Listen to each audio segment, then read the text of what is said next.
as a therapist, like I've worked with kids and then they show up as an offender. The way the system is administered is what I will say is not working particularly well. Hey, listen, it's really a community-wide issue. So hopefully this will kind of just be like the start of something new. Now it's time to talk about it. A WBRZ Investigative Unit special. Crime, Our City, Our Problem. Now here are your hosts, Chris Nakamoto and Brandy B. Harris. Crime touches every corner of our city. Day or night, predators lurk among us. And while crime knows no age, the number of juveniles arrested for violent crimes is skyrocketing, leaving us with one question: how did we get here? And we've learned that there is no simple or single answer. Over the course of this program, we're going to take you into the streets and to the neighborhoods to figure out the root cause of what is behind all of this. The crime rate's spiraling up at an alarming pace in Baton Rouge, and the numbers paint a disturbing picture. Police saying the highest call for help is concentrated in these zip codes: 70805, covering much of North Baton Rouge from Choctaw to Scotlandville. 70806, Mid-City, Capitol Heights, the Garden District. 70802, downtown Baton Rouge. 70815, encompassing Wooddale, Broadmoor, and Sherwood Forest. 70808, the heart of Baton Rouge. 5 zip codes representing the vast majority of all violent and property crimes reported to police. And 2021 could lead to another dubious distinction. Last year, the city set a record with 117 murders. This year, 100 people have been murdered. That's just through mid-August. 10 of the victims, 17 years old or younger. In the same time period last year, 80 people were killed. Even more alarming is the number of juveniles arrested for murder. 10 so far this year. Compare that to 5 for all of last year and 8 in 2019. We wanted to gain an understanding of exactly what was happening on the streets, so we went into communities throughout the city of Baton Rouge, learning exactly what was happening and what police see each day. Law enforcement in our community are on the front lines of what they're seeing with juveniles. They're seeing it happen at an increasing rate. So we wound up asking the sheriff's office and the police department for a response to this violence.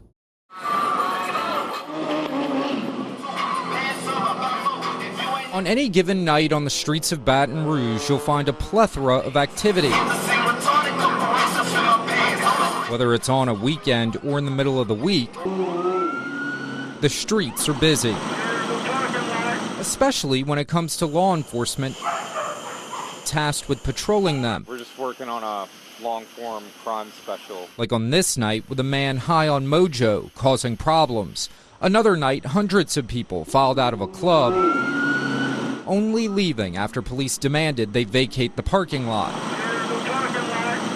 But when they did leave, there was plenty to see, with numerous folks racing and speeding out of the parking lot. We do see the same individuals a lot. I mean, we make the arrests, we send them through the court process, but yes, sir, on that end, there is an issue with, and it's their due process. Darren Moses is a deputy chief at the Baton Rouge Police Department. Of course, we can see the red flag. He says the problems they are seeing are exacerbated due to a shortage of officers right now. The total allotment is 696 employees at BRPD. There are 533 employed, with 100 openings for officers. If we could get up to par with what we need to adequately police our city, where we could better community police to get to know our citizens get to know us, have more manpower in those districts to be more visible, to possibly deter crime before it happens, and just to have a safe environment. This summer has been out of control. On a different night, riding north of Chippewa and south of Evangeline Thruway, I give you a plea bargain on a murder. we encountered Yolanda Stevens These people are scared for their lives. in the Dixie neighborhood. I've seen a lot. A lot of things that go on is very violent. She says police play a role in providing security, but feels the neighborhood has been forgotten. I feel like it's just out of control over here. I feel like nobody cares about this area. I feel like they really forgot about this area.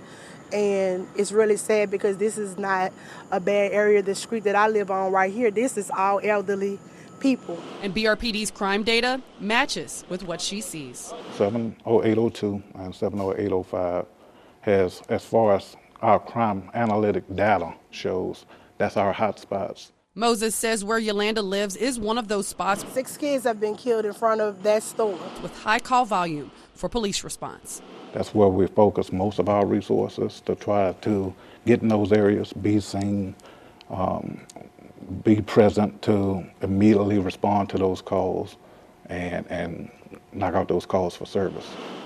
The issues that are encountered on the streets will take the whole community to solve, and they believe it can be done. The buy-in is public trust. That's everything, you know. We want to have that handshake with the community, and they have that with us. We want our officers to individually know everyone that they're in that district zone that they're riding around in, so they can be comfortable to provide you with that information. Juvenile crime is increasing, not just here in Baton Rouge, but around the nation.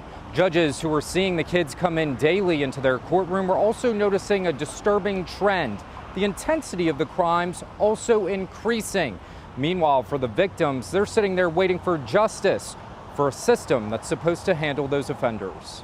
We need to do a better job. Juvenile court judge Adam Haney has a front row seat at the problems plaguing East Baton Rouge Parish. He's tasked with doling out justice to the offenders that come before him, all of them underage. I'm seeing more serious crimes come through my courtroom, certainly. It was a rare opportunity as WBRZ was granted permission to bring cameras in a courtroom to interview the judge.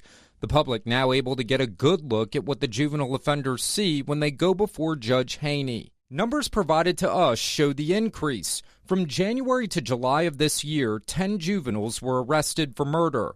In 2020, for the whole year, it was 5 arrests. In 2019, there were a total of 8 juveniles arrested for murder, meaning with 3 months left to go, we've already surpassed yearly totals for the prior 2 years. Violent crime and juvenile crime is up across the country. So this is not just a specifically Baton Rouge problem, this increase. It's happening all over the place, and I don't think anybody anywhere has a really good handle on what's really driving this. Haney says when juveniles commit serious felonies, there's a lack of understanding about how the court process works, since it's different for juveniles. Even in the most heinous of cases, a juvenile must be tried in a short window of time, creating challenges for prosecutors having to gather evidence quickly to present at trial. That means a juvenile can be arrested, enter a plea, and face a conviction within a short time frame. It's what Louisiana law mandates. In less than 3 months, that youth has been arrested, right, adjudicated, and then sentenced, all within the span of about 3 months. For most cases in adult court, within those 3 months, they probably haven't even been charged yet. So Haney is left making decisions about whether the kids can get enough rehabilitation to be released back home, or if the crime is serious enough to put them in prison for juvenile life, which ends at 21. But depending on the age of the juvenile, they could stay in prison until they're in their early 30s. It's really hard because you are really balancing, because do we want youth in custody, right? Because by and large, custody is a bad thing for the youth. And all the data, everything shows that the longer a youth is in custody, the worse the outcome is going to be for that youth. As he doles out justice, larger discussions are always happening to see how the system can work more efficiently. He stops short of calling the system broken, but says there's a lot of things that need to change. The way the system is presently administered is what I will say is not working particularly well. Haney believes everyone's intentions are good, but the increase in crimes being committed by juveniles requires out-of-the-box thinking. I see a whole lot of people that have devoted their lives to really trying. I see a lot of people that are working hard. I see a system that is underfunded. I see a system where the general population doesn't have any kind of understanding of what goes into doing this. I see a system where the policymakers and the rule makers don't have an understanding of what it takes to do a good job here. Although the buck stops with those making the laws at the Capitol, those heavily involved believe lawmakers have the ability to enact real change and dedicate real resources to a problem that's impacting the entire state. A lot of the funds and the resources, everything that goes in here, you're not going to see an impact right away. It's a long-term impact. You have to invest in poor communities. You have to invest in kids. And I say this, end of the day, right? Kids don't vote, right? There's not streams of troubled youth that are going to the legislature demanding. They're not doing that kind of stuff, right? And so it's very difficult. They're invisible and they're not seen. And they're certainly not seen until something bad happens. Judge Haney says many of the juveniles he sees that come into his courtroom are between the ages of 15 and 16 years old. By then, he believes it's too late to get them the help they need. It's a problem that's going to take all of us to solve. The increase in violent crime can be felt across the entire city of Baton Rouge. To get a first-hand look, we talked to people who understand that this issue affects everyone, including a professor looking into the rise in gun violence among young people. And one thing everyone can agree on, no matter where you live, this is everybody's problem. Sitting in South Baton Rouge, Jackie Dempsey says he's changed his way of life. Where did you make it from? This environment. Across Baton Rouge, a lack of resources and divestment in areas is visible. You got a story for every street. Which Dempsey says contributes to crime, especially among juveniles. That's the age group when you try stuff, you want to do stuff, and you want to fit in. So you have to have a strong mind to be better than it.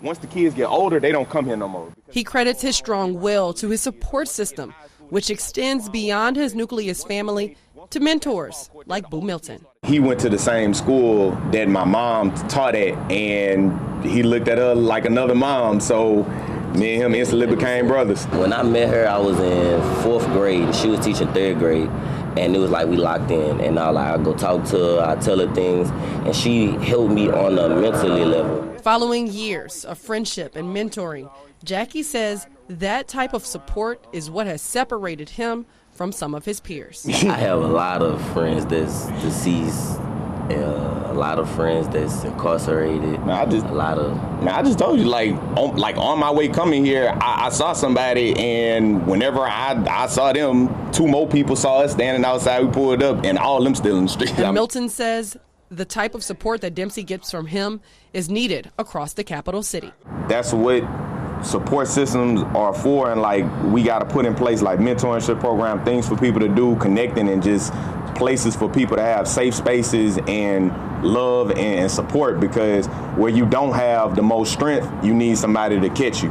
So and if there's not nobody to catch you, ain't no telling what'll happen. Hey, listen, it's really a community-wide issue. With the Center for Justice Research at Texas Southern University in Houston, Dr. Howard Henderson says violent crime is everybody's problem, regardless of where you live. We need to get back to good old-fashioned community where we begin to protect those individuals that have been left out in the cold by their family and friends. Society needs to recognize that these individuals have value, and we're able to move forward and make sure they move in the right direction. According to the Center for Justice Research, in 2019 here in the U.S., 2 million people under the age of 18 were arrested, accounting for 7% of murder offenses. And the East Baton Rouge Juvenile Detention Center sees those arrests, with nearly 80% of the beds filled on average. And Henderson says symptoms leading to the potential for violence were probably early in childhood. And we saw around the country the focus being on older adults, but the reality of it is many of these situations started at a young age. And so we want to make sure that we understood just what it was that motivated these kids to pick up the gun in the first place. According to Henderson's research on juvenile gun violence, mentoring is not the only effort needed to curb violence among at-risk youth. Quite frankly, people need something to do. They need jobs, they need employment, they need to feel connected to society. Any program, any jobs program, any educational program in these communities are going to be effective. What we also know is that these communities have been historically under-resourced. They have not received adequate funding. And so what we see now as a response to that is violent crime. Adam Knapp with the Baton Rouge Area Chamber says violent crime affects the local economy by adding to the concern of keeping both people and businesses safe. The concern that we have about the image of Baton Rouge as a safe community is as much for who we are already here as opposed to the ones who might come as businesses. But he also says that with a local resurgence in hiring, access to good jobs is critical. Getting folks engaged in the economy has a lot to do with making sure that those that might otherwise become violent might also be able to pursue careers in other directions that give them choices. and the ability to make sure that those jobs are available, the training resources are there, and that they can easily find out about the job opportunities or training. And according to Dr. Henderson, the solution is both within and surrounding the areas where these kids live. Ultimately, it's going to take people who don't live in these communities to help individuals in these communities make it through, because it's a tough time. So it doesn't matter who you are or where you live. Crime is happening. Believe it or not, the things that happen over here, I tell people, happen where you live. The problems impacting juveniles in our area can sometimes be traced back to them being victims themselves. In fact, the Children's Advocacy Center in our area assists juveniles in 4 different parishes, and their workload is increasing. Getting the victims the help they need paramount to prevent them from becoming offenders themselves. Stories of horror emerge each day inside this unassuming house on the edge of downtown Baton Rouge. The people working here help juveniles in our community after they've been victimized. Services start immediately. Tony Bankston is the executive director of the Children's Advocacy Center. As a therapist, I've worked with kids and then they show up as an offender. Getting the kids the help they need happens from the dedicated workers at the Children's Advocacy Center. Staff interview the kids, their statements oftentimes recorded by law enforcement, and it's used to build prosecutors' cases. Oftentimes when kids come here, they've had a trauma that happened 2 years ago or 3 years ago. The sooner we get them, the less at risk they are to take on these bad behaviors that we see.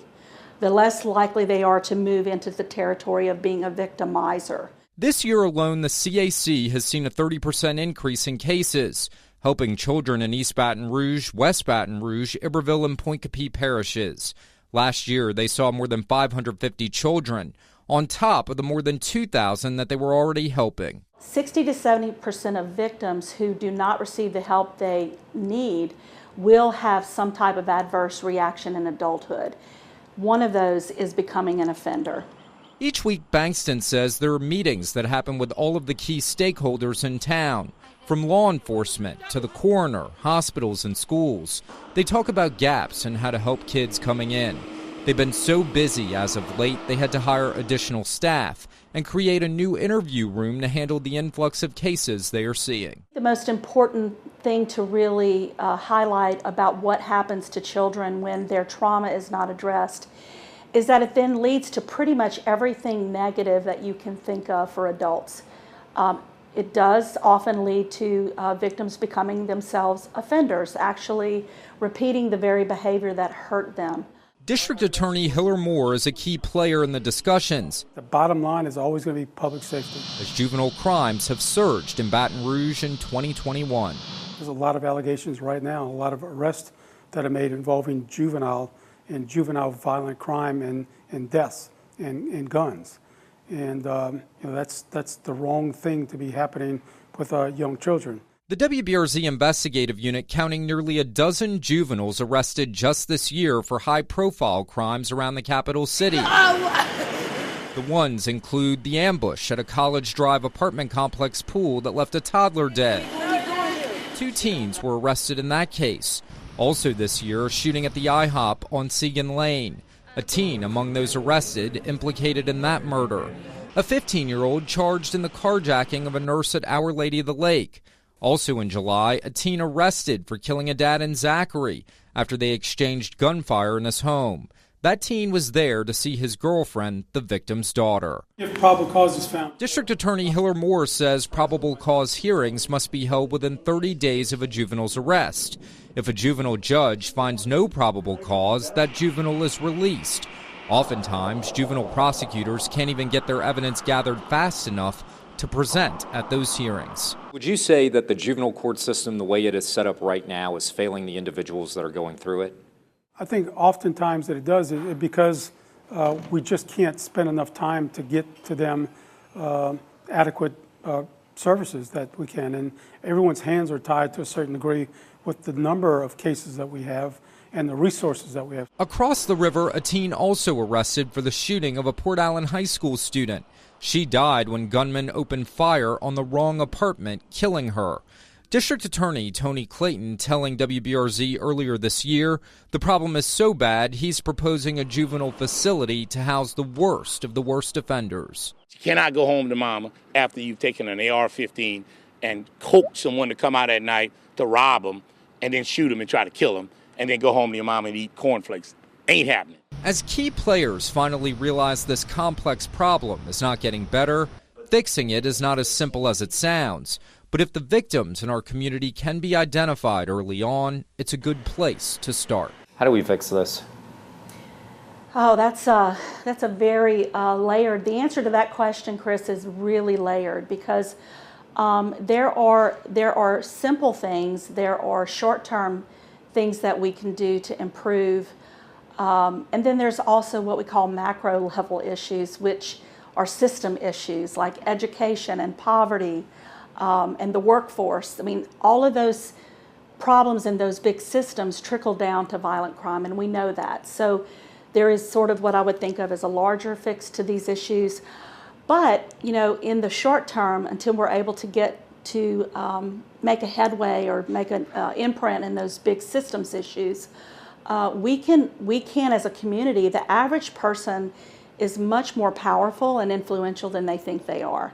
Because every crime involving children that we've investigated involves people who knew what was happening but didn't speak. We provide full eye examinations for children, and then if they need glasses, then we provide glasses at no cost without insurance because, you know, we just want to fill those gaps. Boo Milton is not only a mentor, but he's also partnering with the city for his Brighter Futures initiative to help get kids access to something as simple as ocular care. But Milton is not the only individual trying to make a difference. Over on Geronimo Street in the middle of the Dixie neighborhood stands a Breck gym, once beaming with kids and full of activity. Now there's one young lady who has made it her personal mission to bring the gym back to its former glory. In the Dixie neighborhood, people say there's a problem. Have kids been out here this summer? Not really, no. You haven't really seen, I have not seen any kids outside this summer at all. Just days after talking with Yolanda, our cameras were there once again, this time on the scene of a crime, which she says has become all too common. They don't have that activity anymore, and that's really sad. Like, you know, the kids need something to do. You know, to stop the crime, somebody gonna have to take an initiative and say, well, let's, you know, all get together and help these kids so that they can put these guns down and stop killing each other. Just a few blocks away, a Breck gym, closed most of the day with few supplies. If you know my dad, you know how he was here 24/7, it seems like. All my life, whenever he was alive, I knew him to be here. And so he coached so many kids, changed so many lives. And that was one big thing about him, is how much he loved kids, and he loved sports too. And so this gym is just, it's such a special place. It's not just a gym, but it was just like, if you knew him, this was a place that, it was a safe place. This is Chelsea Brown. It was pretty hot inside. Her father, Reginald Brown Jr., played an active role in this area, leaving an indelible mark on both this gym and community. They would have so many kids outside playing football, and just, it looked like a high school or middle school football practice. And it was a fun space. You know, everyone was having fun. It was just kids outside being kids, playing, having a good time. And so definitely a little bit more different than what it looks like now, but it was a beautiful thing to see. He coached so many kids, changed so many lives, and that was one big thing about him, is how much he loved kids, and he loved sports too. Years of childhood memories for kids in the area: football, baseball, cheerleading. Then in 2003, at the age of just 38 years old, Reggie Brown Jr. was killed in a car crash. And 4 years later, Breck renamed the Geronimo Street Gym to honor his dedication to the children. It is kind of mixed emotions coming back here. And so, you know, you're happy, but you're also sad because this was me and my dad's quality time here. But I wish I would have came sooner, because then something else could have been done faster. Littered with broken down vehicles, barred windows, and no AC, the location is a far cry from what it once was. Inspired from working with kids herself in grad school, Chelsea stopped by Reggie's gym. It was maybe about 15. And confusion quickly set in. Someone told me that they only had 2 basketballs. And so I'm just like, 2 basketballs? What can all these kids do with just that? Then I was like, okay, let's shift from confusion to let's put it in a game plan. And so then I just knew, like, okay, what would my dad do? So she did what her dad would do, gathering supplies herself. About 50, 40 donations all together. After her initial social media post asking for donations, hundreds of dollars quickly poured in. One person asked me, are you rich? And I was like, absolutely not. She was able to buy basketballs, coloring books, and more. Hopefully this can kind of just be like the start of something new. Like I said, I don't want this to just be a summer thing, but periodically, bringing different equipment, bring different coloring books, just different things that I can do on my part to kind of keep my dad's vision alive. BREC has a $95 million budget paid through property tax, which supports parks and facilities throughout the parish. They must be given opportunities. The councilwoman for the area, Carolyn Coleman, we must do that in order that we can show them a better way of life. Says the lack of supplies and activities for kids in the area this summer, not ideal. Yes, there were some goods that needed to have been provided there, but there was not one time that I didn't reach out, not only to BREC, but to other nonprofits and entities that they did not make it happen for the children that are over there in that Dixie area. When they started playing, and Chelsea Brown says that's just a start. I would expect a lot more. I think that the bare minimum, at least, more basketballs, football, soccer balls. I heard a lot of the balls might get up and leave.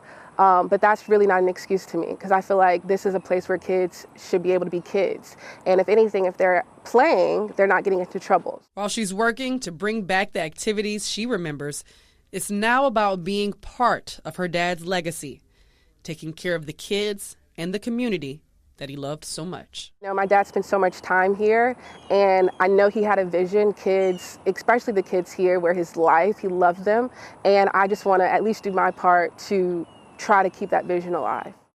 Here, in the heart of Mid-City on Government Street, there's been plenty of growth and development, but it's this one-time church turned Persian rug store that's now turning into something else, and it'll require some creative thinking and big resources to make it a safe space for young people. So it was originally Assemblies of God in Central. It was a big church that had been used for many years. This building has held many titles, including a Persian rug store. And it became a very successful Persian rug store from the 80s all the way up until 2016. But soon it'll be home to something different entirely. This is the Youth City Lab, located at 4385 Government Street, and is the future community center for young people all over the city of Baton Rouge. The mission of the Youth City Lab is to give young people a place to go where they can be themselves and learn new skills. It's a collaboration between 4 nonprofits, including Front Yard Bikes and Line for Line. And it's needed. What we've seen over the years, or at least this past year and a half, are actually more kids, more young people. And so I think that we're kind of solving a need for kids that, again, are burnt out. Starting in his barbershop, then expanding to Capitol High School, O'Neill Curtis's program, Line for Line, provides both literacy and job training by asking kids to read books for free haircuts. With a location over on Terrace Street, Front Yard Bikes has been providing kids a place to safely work and ride their bikes in South Baton Rouge. And there's so many in the Baton Rouge community that don't even know what's outside of the area in which they were raised. Now, their 2 organizations, along with Humanities Amped and Big Buddy, are working together to turn this into one large youth-friendly space. We have been sharing students across all of our programs. I know Front Yard Bikes has had kids at Big Buddy and Line for Line and Humanities Amped. And essentially, we found an opportunity to apply for a grant together for us to get a space where all of our students could come in and get all of our services in one location. The vision is to turn this 10,000 square foot space into this. We're going to have rolling workbenches all along this wall for our students to learn mechanics, but also so that we can service bikes way faster. A one-stop shop for kids, each group offering something different and unique. We are always searching for people who will step up in the community, business leaders, people that have those things that some others don't, that will actually volunteer their time and actually work with a kid, get to know, build a relationship, understand where they're at and where they can be supportive in that. Actually, it's going to be a barber literacy program, I'm going to also show them how to run a business. We're going to teach them how to be young entrepreneurs. And the kids have a say in what activities they'll have too. And they're hoping to reach all kids, especially those at risk. Some people like catch a kid, have his pants sagging, or he may kind of a juvenile detention center, and don't nobody want to deal with him. We don't want to do that here. We taking whatever problem you have, we want to take it, because if we trying to help kids, we trying to help the worst kids. Although they've already raised $325,000, the U-City Lab still needs to raise more than $1 million total. And they're not wasting time doing much of the work themselves, already replacing the roof, HVAC, and wiring. In this place, they're totally free to be a kid, be safe, be watched over, be asked the questions of, hey, are you all right? What's going on? Tell me. We're here for you. It's a huge effort for this huge space that will hopefully make huge impacts on the kids in our city. Baton Rouge is not alone in this epidemic of crime that's affecting our city. It affects other cities as well across the country. And while there are no easy solutions, we each can make a difference. We've identified numerous organizations and agencies with the resources to help. We've compiled a list, and you can check that out over on WBRZ.com. As you've seen, crime affects every corner of our community, and it's about time that we address it. So thank you for giving us your time as we tackle this very important issue. It's our city and our problem.